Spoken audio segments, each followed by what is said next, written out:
कैसे हो आप लोग? अच्छे हो?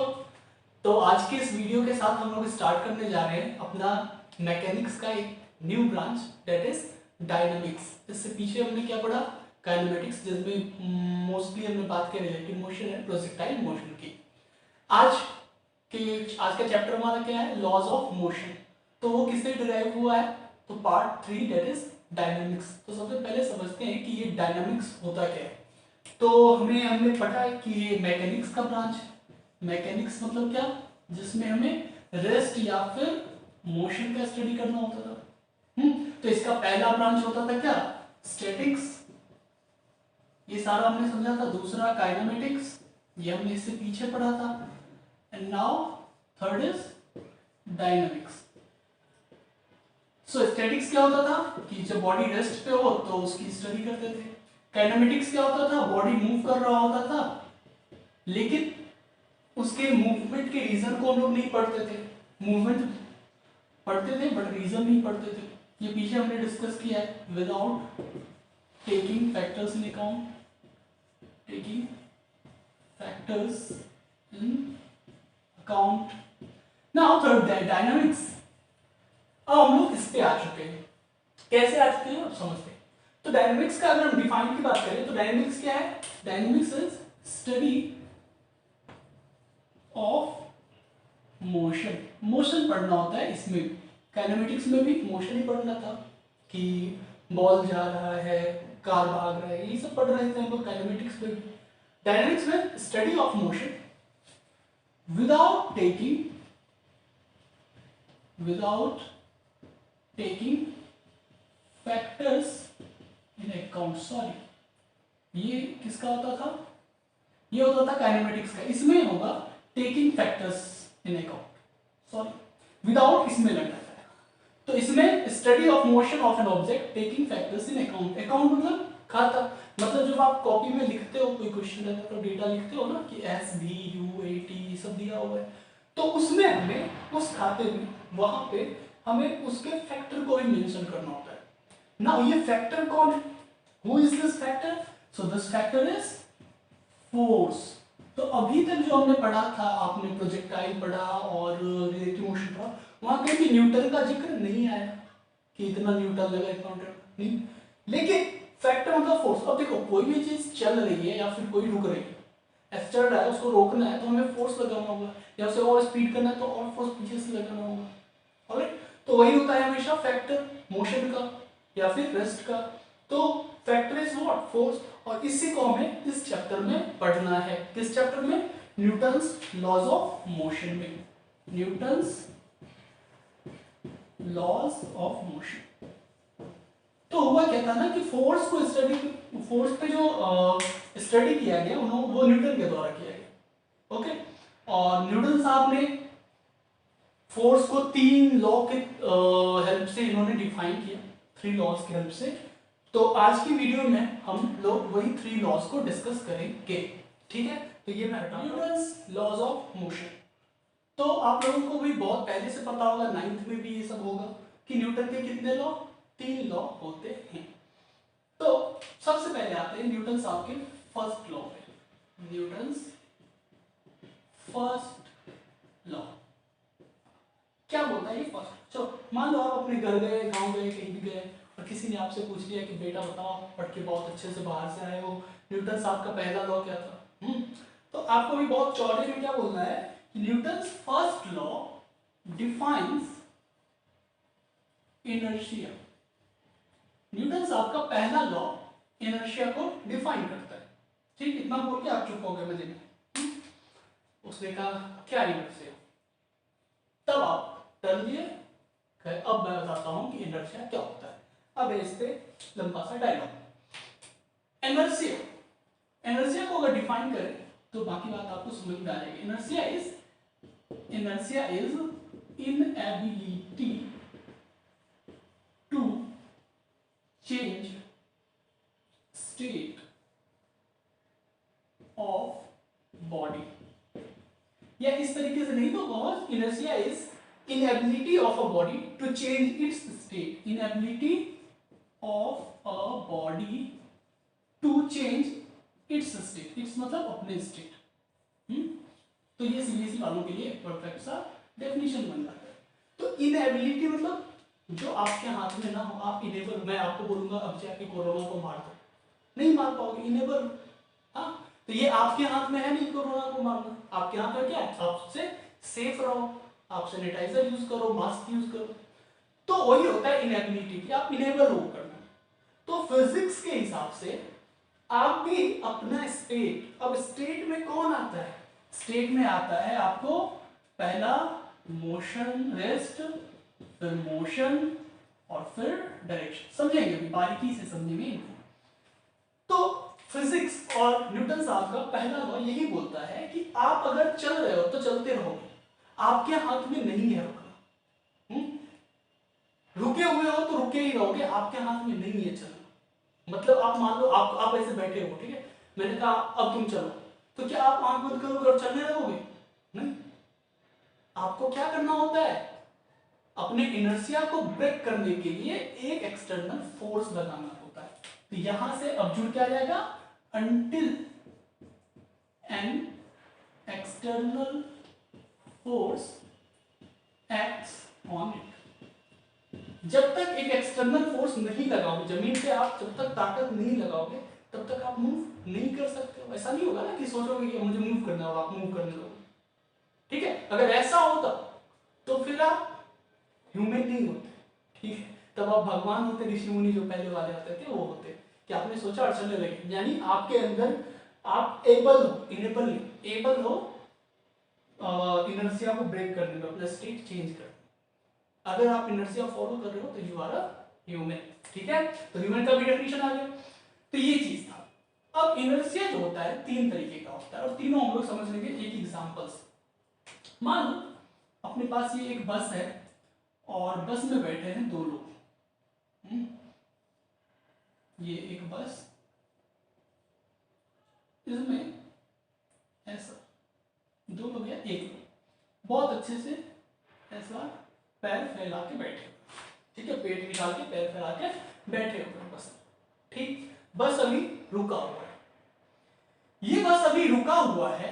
तो यहां जो ये बंदा सीट पे बैठा हुआ था, तो इसका इनर्शिया, अभी ये क्या रुका हुआ है ना, तो यहां पे अगर रुका हुआ है तो रुके हुए में क्या लगेगा, inertia of rest, inertia of rest. तो इनर्शिया ऑफ रेस्ट क्या कहेगा कि आप अगले सेकंड भी इसी जगह पे रहोगे। हाँ, इनर्शिया ऑफ रेस्ट क्या कह रहा है, आप यहीं पे अगले सेकंड भी रहोगे। क्लियर, वो तो मूव नहीं करेगा ना क्योंकि बस रुका हुआ है। तो ये बोल रहा था इनर्शिया ऑफ रेस्ट। हुआ क्या पता नहीं, ड्राइवर ने क्या खा लिया था, अचानक से उसने बस स्टार्ट कर दिया आगे की ओर। तो अब जैसे ही बस स्टार्ट हुआ तो ये बस मूव करके कहाँ आ गया होगा, यहाँ। तो ये सीट में मूव करके कहाँ आ गया होगा, यहाँ। मूव करने का मतलब समझ रहे हो, बस के साथ ही वो आगे बढ़ेगा, ये बात समझ रहे, बस के अंदर मूव कर गया हो रही, बस आगे बढ़ा तो इसका भी पोजीशन आगे बढ़ा। अभी ये बीड़ी वाली दुकान के सामने होगा, अब वो आगे बढ़ के कोल्ड ड्रिंक वाली दुकान के सामने आ गया होगा, समझ रहे हो। तो अब बस का सीट इधर आ गया तो ये आदमी भी यहां आ गया होगा, समझ रहे हो। अब समझना इनर्शिया ऑफ रेस्ट की बात। तो इनर्शिया ऑफ रेस्ट क्या कह रहा था कि तुमको यहां पे रहना है, यहां पे। पहुंच ये कहां गया, यहां पे। तो इसको झटका अब किधर लगेगा, तो ये अपना रिटेन करना चाहेगा पोजीशन, फिर से वही पहुंचना चाहेगा। तो इस वजह से इसे धक्का किधर लगेगा, पीछे। तो ये पीछे जो धक्का लग रहा है due to inertia of rest. तो इसको अगर हमें डिफाइन करना हो तो क्या बोलेंगे, if a body is in rest, if a body is in rest it will remain in rest until external force acts on it. External force acts on, इस पे जब तक बाहर का फोर्स नहीं लगेगा तो वो रेस्ट में ही रहेगा। अभी क्या हुआ, बस ने एक फोर्स लगाया, खींचा आगे, तो इस वजह से ये आगे बढ़ा। समझ गए ये बात। तो ये था इनर्शिया ऑफ रेस्ट। इसी वजह से इसे किधर धक्का लगेगा, पीछे। आप बस में बैठे हुए हो, अचानक से बस स्टार्ट होकर आगे बढ़ती है तो आपको धक्का किधर लगता है, पीछे, due to inertia of rest. Now second क्या है, अब ये चलने लगा बस, ठीक है, ये धक्का लगने के बाद ये बस चलने लगा, किसी स्पीड से ही चल रहा होगा। 5 मीटर पर सेकंड, 10 मीटर पर सेकंड, किसी चीज चल रहा होगा। तो अब ये बॉडी आ गया होगा किस चीज में, मोशन में। तो अब यहां से काम करने लगेगा क्या, inertia of motion, inertia of motion दूसरा पार्ट है, इनर्शिया का दूसरा टाइप, इनर्शिया ऑफ मोशन। तो मान लो ये बस 5 मीटर पर सेकंड से मूव कर रहा है, हाँ 5 मीटर पर सेकंड या 5 बहुत हो गया, 2 मीटर पर सेकंड से मूव कर रहा है। तो इस वजह से क्या हो रहा था कि अब यही मैं सिचुएशन थोड़ा दोहरा हूं।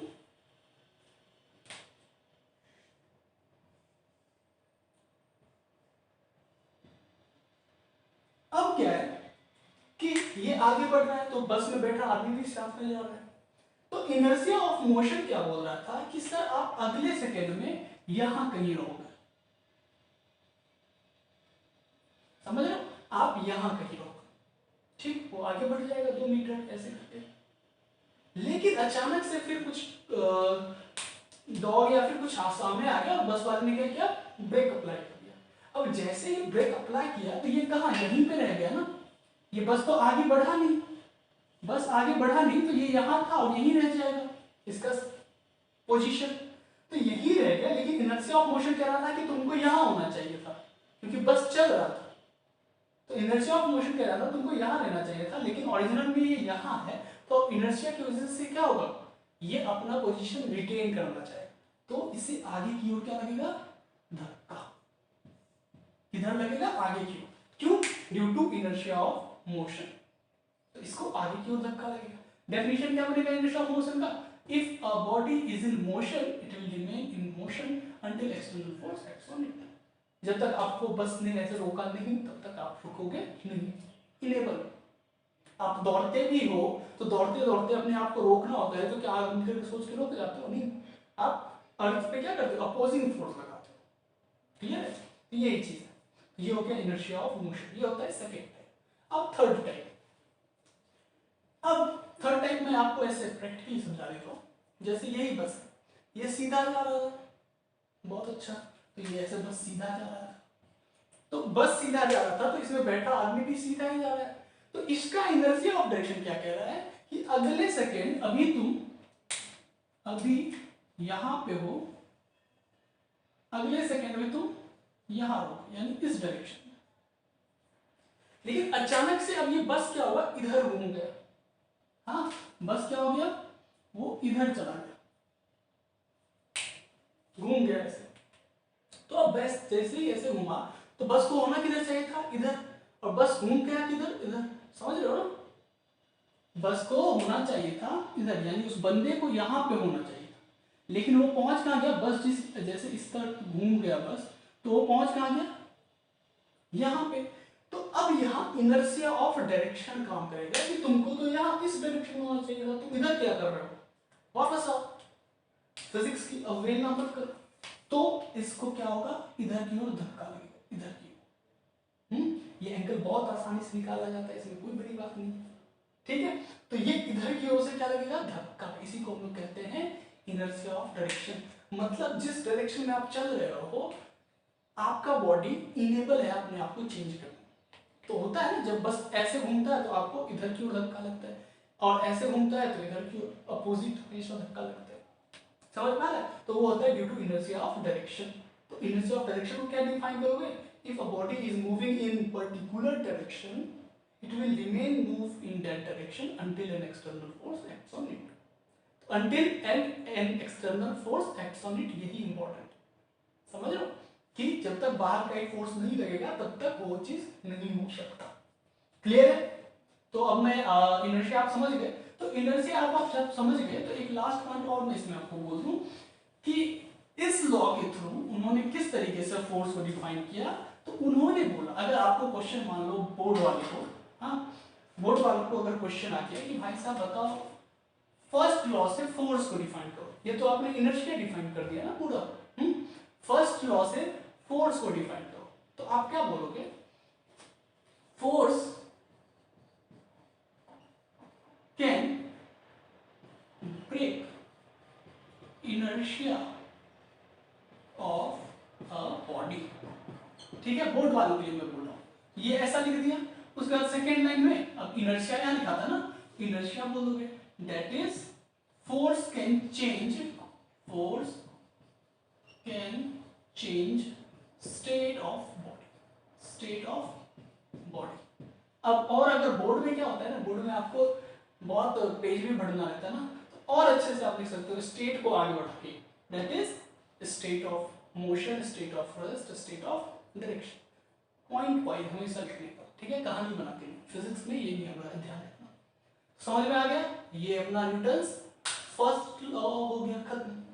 अब बढ़ते हैं हम लोग सेकेंड लॉ की तरफ। सेकेंड लॉ, तो सबसे पहली बात वही कहोगे क्या, second law defines force, defines force या formula of force, formula of force. Force का फॉर्मूला एम ए, उस एम ए, वो एम ए कहां से आया, वो ये डिफाइन करता है सेकेंड लॉ। क्या ये डिफाइन करता है, तो ये बोलता है कि force applied on a body, applied on any body is directly proportional to rate of change of linear momentum, linear momentum, ठीक है, यही होता है लीनियर मोमेंटम। आप सब लोग जान रहे हो ना, लीनियर मोमेंटम को हम लोग P से डिनोट करते हैं, P equals to mv, mass of product of mass and velocity, यही होता है लीनियर मोमेंटम। आगे इस पे कॉलिजन जब आएगा वहां पे और अच्छे से बात किया जाएगा कंजर्वेशन ऑफ लीनियर मोमेंटम पे। तो ये हो गया। रेट मतलब क्या होता है, कहीं भी अगर आपको रेट दिखे ना, तो इसका मतलब समझ लो डिवाइड टाइम, डिवाइड टाइम। तो इनका क्या कहना था सेकेंड लॉ का, कि फोर्स अप्लाइड यानी F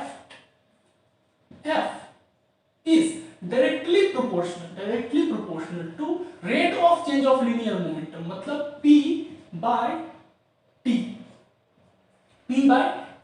यानी चेंज पर ना, तो चेंज के लिए हम लोग डेल्टा या फिर D से डिनोट करते हैं। डिफरेंशिएशन तो क्या, डिफरेंस इन मोमेंट। मतलब एक कार अगर अभी v1 वेलोसिटी से चल रहा है, तो इसका मोमेंटम कितना, mv1, थोड़ी देर के बाद उसका मोमेंटम कितना हो जाएगा, वेलोसिटी मान लो v2 हो गया तो mv2। तो उसी तरीके से आया। तो अभी इसको आगे में डिफाइन भी कर रहा हूं। तो इसका मतलब ये हो, इसका मतलब हुआ कि ये एक कार था अपना, बहुत अच्छा, वही कार यहां था।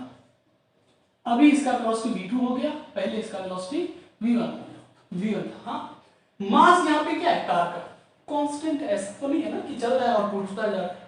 तो मास कांस्टेंट था, तो मास इक्वल्स कांस्टेंट, तो इसके लिए क्या हो गया, F is equals to, directly proportional हटाएंगे तो K आ गया, तो dP बाय dt। dP मतलब क्या, difference in momentum, difference in momentum, ये बस समझ लेना, simply momentum, difference in momentum, change in momentum, देख रहे हो, rate of change of momentum, ये नहीं कि रेट ऑफ मोमेंटम। क्लियर? तो k dp बाय dv। अब समझो, यहां पे क्या होगा, mv1 मोमेंटम होगा, यहां पे क्या होगा, mv2 मोमेंटम होगा, यही ना। तो इसको हम लोग ऐसे भी लिख सकते हैं, k d p1 minus p2 by dt। तो यहां से k d mv2 minus mv1, p2 minus p1 सही सीधा फोर्स देता है, ठीक है। तो ऐसे कर दिया। अब बाय dt टाइम, यहां से इधर लेके आता हूं मैं, F इक्वल्स टू K। अब देखना M जो है, M दोनों से बाहर आ जाएगा, M इज अ कांस्टेंट ना, तो डिफरेंशिएशन से भी बाहर आ जाएगा। तो ऐसा लिख सकते हैं M और D v2 minus v1 bye dt। हो सकता है ना, मास कांस्टेंट था तो बाहर कांस्टेंट का डिफरेंशिएशन इंटीग्रेशन भी होता है। तो यहां से क्या हो गया, km v2 minus v1 by t, change in velocity by time, क्या होता है, एक्सेलरेशन। बहुत आसान से पढ़े हो ना, तो उसकी जगह हम लोग क्या लिख सकते हैं, dv बाय dt की जगह a हो गया। सिंपली इसको हम लोग एक और इस ये जो छोटा सा टर्म है इसको हम लोग एक और चीज क्या लिखते हैं डीवी बाई डी टी, यानी change in velocity by time. तो ये क्या लिखते हैं हमेशा ए, तो dv by d t a, F equals to k m a, where k equals to 1, तो simply F equals to m a. ये ध्यान रखना है इसमें, बहुत आसान था, कैसे निकल गया बहुत इजीली। तो ये होता है अपना सेकेंड लॉ जो फोर्स के फॉर्मूले को डिफाइन किया। ठीक, नाउ अपना थर्ड लॉ। थर्ड लॉ आप सबको पता है बचपन से, 6th क्लास का भी बच्चा ऊपर वालों से सुन के every action has equal and opposite reaction. लेकिन कंफ्यूजन में फंस जाता है आप लोगों का कि थप्पड़ मारते हैं तो उतना ही चोट क्यों नहीं लगता जितना मुझे मेरे गाल पे लगता है, मारने वाले को उतना चोट क्यों नहीं लगता, अगर किसी कार को हम धक्का देते हैं तो कार आगे बढ़ने लगता है, हम क्यों नहीं बढ़ने लगते हैं, ये सब वगैरह वगैरह रहता है। तो वो कंफ्यूजन अब इस लेवल पे आके आपको दूर करनी चाहिए। ठीक है, तो सबसे पहले न्यूटन का तीसरा लॉ, मुझे लगता नहीं है लिखने की जरूरत है, बट अपना काम है तो लिख देता हूं। Every action has equal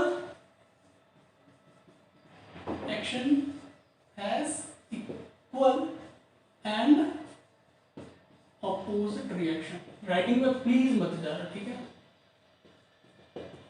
every action has equal and opposite direction लिख दिया हमने। रिएक्शन, ये डॉट एंड देने से समझ में आता है ना। तो every action has equal and opposite reaction, मतलब किसी भी चीज पे आप अगर कुछ फोर्स अप्लाई करते हो ना, उसको हम लोग एक्शन बोलते हैं, तो उस पे उसका कुछ रिएक्शन भी आता है। जनरली भी लाइफ में होता है कि आप कुछ भी करते हो तो उसका कुछ ना कुछ इफेक्ट होता है, उस इफेक्ट को हम लोग क्या बोलते हैं, रिएक्शन।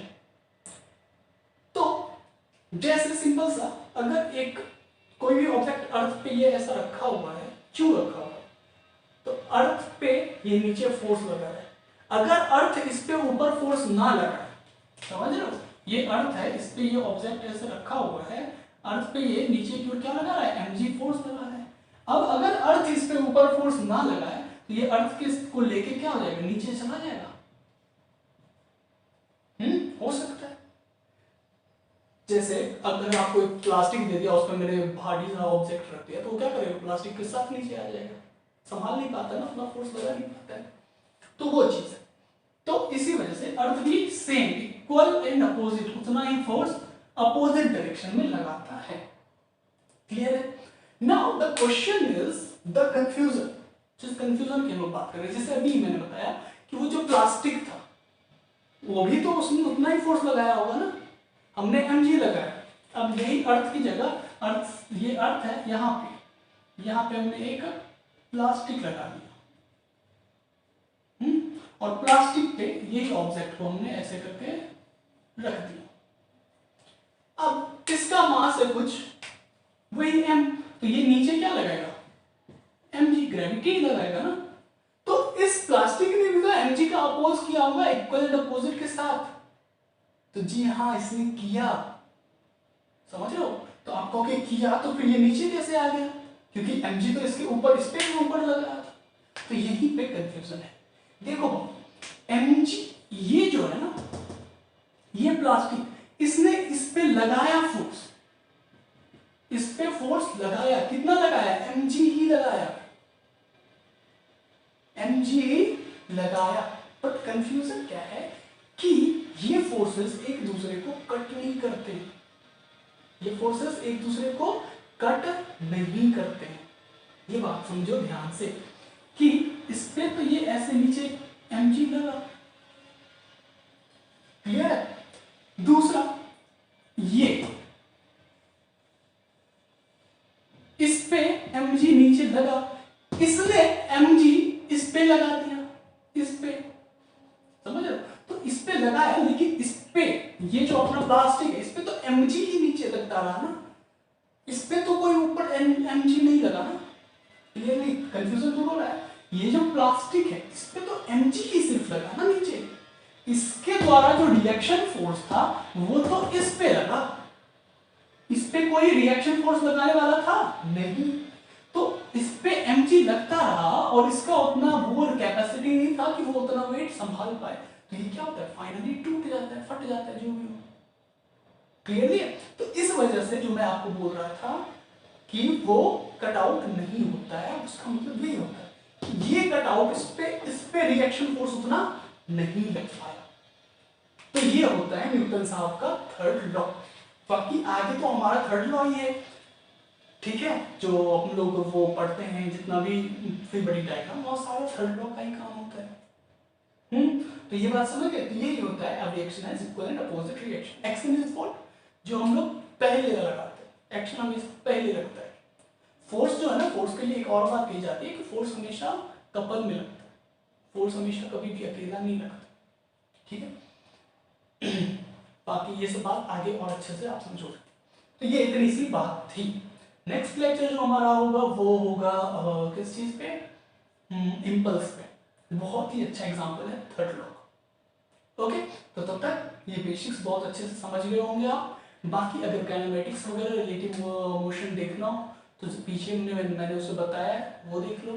वेक्टर आपका बहुत अच्छा होना चाहिए इस चैप्टर के लिए, तो मैं सबसे ज़्यादा आपको कहूँगा काइनेमेटिक्स छोड़ो, वेक्टर को सबसे पहले पढ़ो, क्योंकि उसका इसमें यूज़ होने वाला है, ठीक है। काइनेमेटिक्स अगर आपका बुरा है तो उसको बाद में मेकअप कर देना, ऑलराइट। और जाते जाते एक बात कहूँगा कि न्यू चैनल है तो प्लीज़ अगर वीडियो पसंद आई हो तो सब्सक्राइब कर देना, ठीक है, सपोर्ट की ज़रूरत है। तो चलो टिल देन बाय।